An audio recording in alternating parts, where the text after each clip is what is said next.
Halo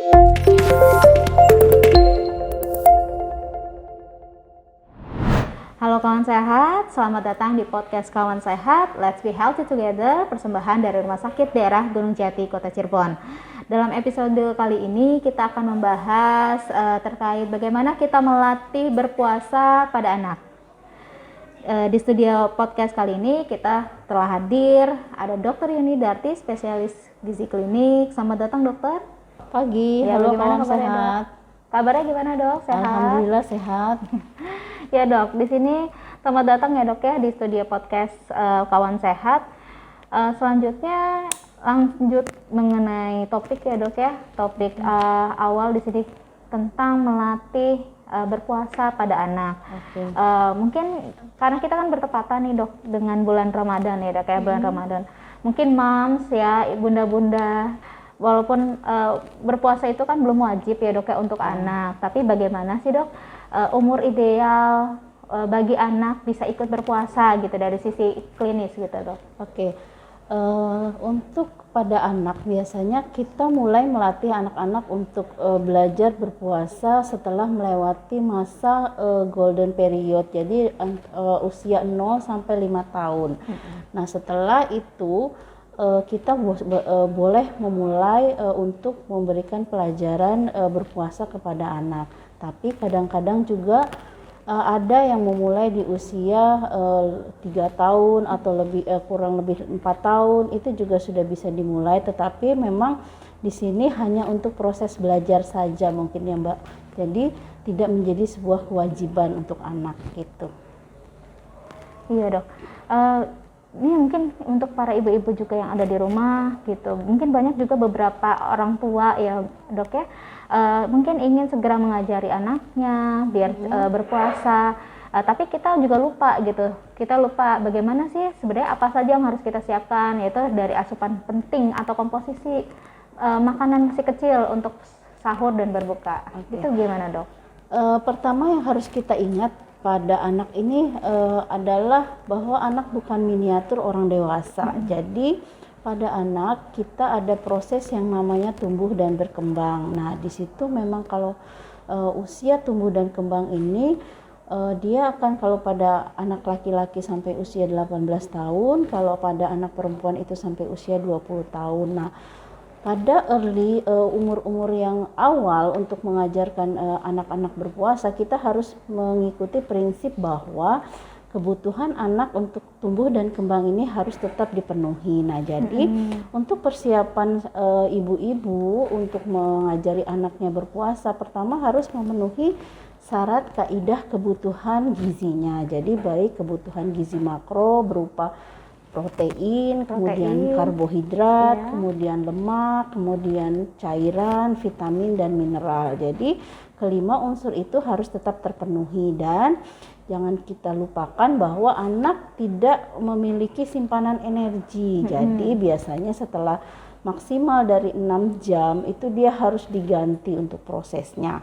Nah jadi pada anak-anak biasanya kita siapkan nih pada saat sahur, kita harus mempersiapkan anaknya mau berapa jam nih untuk prosesnya. Jadi kalau misalkan cadangan energinya dia cukup, kita persiapkan sampai 6 jam, itu dari makan sahur biasanya ya Mbak ya. Nah di makan sahur ini harus memenuhi tadi kelima unsur tersebut, dan cadangan-cadangan energi kita lihat nih kondisi anaknya. Anak saya kira-kira kuat nggak nih kalau misalkan puasa lebih dari 8 jam, karena kan biasanya kalau untuk puasa Ramadan kita lebih dari 8 jam ya, biasanya sekitar 12 sampai 14 jam. Jadi itu yang harus kita pikirkan seperti itu. Jadi yang dipersiapkan. Ini ya dok ya, ada juga asumsi yang banyak tersebar di luaran. Jadi kalau misalnya anak-anak mau ikut berpuasa pada sahur itu harus dikasih karbohidrat yang banyak, itu benar atau gimana? Nah kalau untuk salah satu unsur kebutuhan gizi pada anak itu adalah cadangannya itu dari protein dan lemak. Kalau untuk karbohidrat memang dia bukan menjadi faktor utama. Jadi dia hanya menjadi salah satu unsur dari kelima tadi. Tapi karena anak tadi ada unsur tumbuh dan kembang, jadi biasanya kita menggunakan yang menjadi sumber utama untuk pertumbuhan adalah protein dan lemak. Nah, itu yang harus terpenuhi pada anak-anak seperti itu. Terus selanjutnya nih dok, misalnya dampak gitu, misalnya kalau kita terlalu memaksakan si kecil gitu untuk berpuasa terlalu dini gitu dok, bagaimana untuk tumbuh kembangnya seperti itu gimana dok? Nah, kalau kembali lagi kita ke kondisi anak tadi ya, kalau misalkan kondisi yang namanya kita ada kondisi yang puasa, jadi dimana semua orang itu memang sudah menjadi suatu sistem fisiologis tubuh bahwa kita itu kuat berpuasa lebih sampai maksimal itu sampai 24 jam. Tapi kembali kita lihat, kalau pada anak dia tidak memiliki cadangan energi seperti orang dewasa. Jadi kalau memang pertama kan secara agama juga kita belum ada ya kewajiban pada anak ya, karena kalau kewajiban berpuasa kan sudah akhir balik. Nah, apabila dia belum mengalami akhir balik, dia hanya kuat misalkan hanya 6 jam ya sudah, nggak apa-apa. Jadi jangan sampai anak menjadi lemas, menjadi terganggu metaboliknya, dan karena orang tuanya memaksakan kayak gitu untuk berpuasa sehingga anak menjadi sakit, kemudian anak menjadi tumbuh kembangnya menjadi terhambat karena terlalu lama berpuasa. Jadi itu yang harus orang tua lihat pada anak. Jadi karena kewajiban itu belum ada pada anak, kita hanya memberikan pelajaran. Ya syukur-syukur kalau misalkan dia kuat sampai dengan sesuai dengan pola dewasa, tapi pada saat sahur buka itu harus kita segera perbaiki untuk kebutuhannya. Seperti itu Mbak. Nah, mungkin juga banyak tradisi nih dok, tradisi di Indonesia kalau misalnya buka puasa itu harus makan yang berat-berat nih. Itu untuk anak bagaimana dok? Jadi mekanisme dari berpuasa itu pertama prinsipnya adalah membersihkan ya. Jadi di sini puasa itu salah satu detoksifikasi tubuh. Jadi kalau pada saat kita berpuasa itu semua cadangan energi kita kan asupan menjadi kurang dan cadangan energi yang di dalam tubuh dimobilisasi untuk menggantikan energi yang asupan yang kurang tadi. Jadi terjadi kekosongan yang cukup lama di lambung. Jadi kalau misalkan saat berbuka saya sarankan tidak untuk langsung makan makanan berat.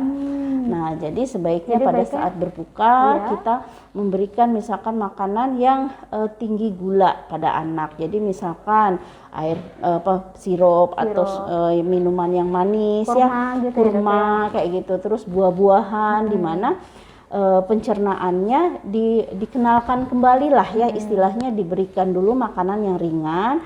Setelah dia sudah terjadi adaptasi pada si lambung tadi, baru kita berikan makanan yang berat seperti itu. Jadi biasanya jarak dari makanan ringan saat berbuka dengan makanan berat itu sekitar 15 sampai 30 menit. Oh, gitu. Jadi mungkin untuk para moms nih, mungkin setelah pada saat jam waktunya berbuka disegerakan untuk minum yang manis-manis ya dok ya. Iya, betul. Selanjutnya mungkin setelah sholat dan lainnya baru makan. Baru makan besar. Ya. Jadi kita berikan untuk penggantian glukosa dulu di pada saat kita berbuka. Ya. Itu. Oke, dok. Ini juga dok. Kadang kita para orang tua juga kadang terlena atau kita saking semangatnya anak mau berpuasa, tapi mungkin kapan nih dok semestinya atau ada tanda-tanda atau gejala yang diperlihatkan oleh anak yang kayaknya warning buat kita nih para orang tua, udah deh kita stop puasanya langsung berbuka gitu pas kapan dok? Nah, jadi pada anak kita harus waspada adanya faktor hipoglikemi. Nah, biasanya faktor hipoglikemi ini muncul dengan tanda-tanda biasanya anaknya menjadi sangat lemas gitu ya. Jadi yang tadinya ceria kemudian benar-benar diem aja anaknya ya. Jadi dia diem aja. Terus yang kedua keluar keringat dingin biasanya. Keluar keringat dingin. Jadi itu keluar keringat dingin. Kemudian yang ketiga anak tiba-tiba pingsan atau misalkan dia tiba-tiba yang terjadi penurunan kesadaran gitu ya. Kalau kita panggil-panggil nih, dek kok ini, nah itu menjadi salah satu tanda-tanda hipoglikemi yang bisa dilihat oleh moms. Nah, apabila sudah ada muncul tanda-tanda tersebut, kita jangan memaksakan untuk meneruskan berpuasa karena Sekali lagi, kalau pada anak itu kita harus ingat unsur tumbuh dan kembang. Jadi salah satu kekurangan dari unsur gizi, dia akan menyebabkan efek langsung muncul pada anak. Langsung muncul Ya, ya, Dok, biasanya seperti itu. Jadi kadang-kadang ibu ada ya Mbak moms yang bilang, Dek kayak gitu aja lemes banget sih, gitu ini ya. tahan dong. Nah itu Tanggung gitu ya. tanggung nih 1 jam lagi, 2 jam gitu. lagi. Nah itu adalah prinsip yang salah, karena pada anak kita harus tetap memperhatikan kebutuhan gizi utamanya harus tetap terpenuhi. Siap. Nah, ini Dok, karena kita nih masih situasi pandemi ya Dok ya. Pandemi kita masih belum berakhir ya Dok ya. Jadi mungkin informasi buat para moms nih Dok yang ada di rumah. Terkait di era pandemi itu bagaimana sih Dok? Apa aja yang harus kita persiapkan, mulai dari sisi kebersihan pada saat kita menyiapkan makanan untuk si kecil, itu bagaimana Dok? Nah, tetap karena kita masih dalam era pandemi, pertama kewaspadaan 5M harus tetap dijaga ya, baik dari mulai prepare. Jadi prepare itu kita dari membeli bahan-bahan makanan gitu. Kita mendapatkan bahan-bahan makanan dari mana? Kalaupun ibunya bekerja misalkan harus terpaksa membeli makanan yang siap jadi, harus diketahui bahwa asal dari makanan ini memang dia sangat baik gitu dari segi higiene dan sanitasinya, sehingga tidak membawa bibit-bibit penyakit gitu ya buat bahan makanan anak-anak. Nah, baik, kemudian tetap harus memenuhi tadi semua unsur makanan yang ada. Jadi nggak boleh kurang nih, walaupun kita berpuasa, kan berpuasa hanya dialihkan waktunya. Jadi pada saat sahur dan berbuka atau di sela-sela waktu puasa itu harus terpenuhi semua nilai-nilai gizi yang siangnya tidak terganti gitu ya Mbak ya. Jadi terutama yang meningkatkan daya tahan tubuh. Jadi seperti dari vitamin, mineral, serat yang berasal dari buah-buahan biasanya ya, protein tadi mungkin berupa susu, atau kita membuat makanan yang memang benar-benar padat gizi seperti itu. Dan untuk penambahan vitamin dan mineral, terutama cairan. Karena kalau cairan kan banyak pada anak itu gampang sekali hilang. Nah itu yang kadang-kala ibu-ibu lupa. Jadi si anak ini udah puasa berapa jam sehingga cairannya kan juga banyak hilang melalui penguapan ya. Kalau puasa itu kan penguapan sangat tinggi biasanya. Terima kasih banyak Dokter Yuni telah hadir di podcast Kawan Sehat. Ini merupakan ilmu baru nih buat para moms yang ada di rumah, para bunda-bunda yang ada di rumah. Bagaimana sih kita melatih berpuasa untuk pada anak ya Dok ya. Terima kasih banyak kembali, Dokter Mbak sebelumnya. Linda. Terima kasih atas waktunya. Terima kasih telah hadir di podcast Kawan Sehat. Assalamualaikum warahmatullahi wabarakatuh. Waalaikumsalam warahmatullahi wabarakatuh. Bagi kawan sehat yang ingin berkonsultasi terkait dunia kesehatan, dapat berkonsultasi di Poliklinik Rumah Sakit Daerah Gunung Jati Kota Cirebon, Jalan Kesambi nomor 56 Cirebon. Dan bagi kawan sehat yang ingin juga melalui media sosial kami, dapat melalui akun Facebook dan Instagram di @rsdgunungjati dan dapat subscribe channel YouTube kami di RSD Gunung Jati Cirebon. Terima kasih.